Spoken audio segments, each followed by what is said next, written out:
On July 26, 1944, Poto First Baptist Church did something that most churches will never do.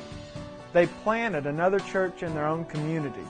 They reproduced themselves. After a 10-day revival, First Baptist commissioned a small group of believers to start a mission church called Lakeview.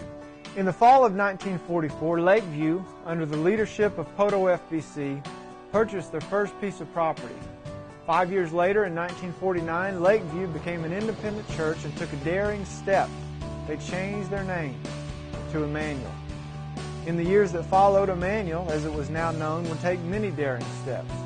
In 1962, despite a split, the church relocated to a new auditorium on Virginia Street.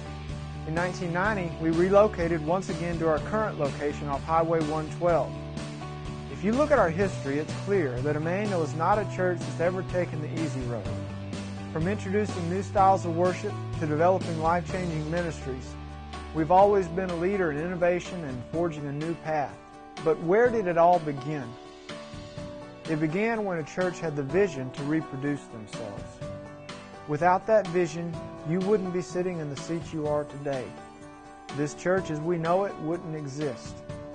Imagine the thousands of people who never would have been impacted had one church not made the decision to start something.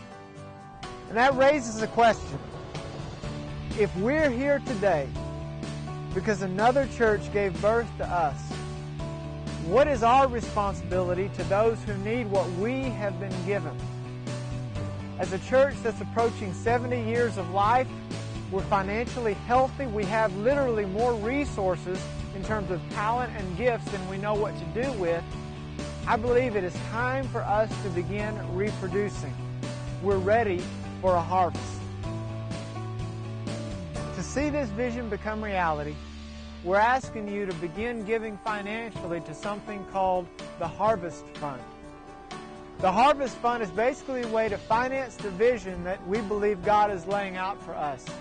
This is going to allow us to do two crucial things. Number one, it's going to allow us to begin our first campus. Number two, it's going to allow us to complete a $1.3 million construction project at our current campus. And I believe if we get everyone on board, we can raise $500,000 over a 12-month period. Now I realize that that's an ambitious amount, but we are an ambitious church. So I'm coming to you today and asking, would you prayerfully consider giving financially to the Harvest Fund so that we as a church can do for the Floor County what Poto First Baptist has done for us.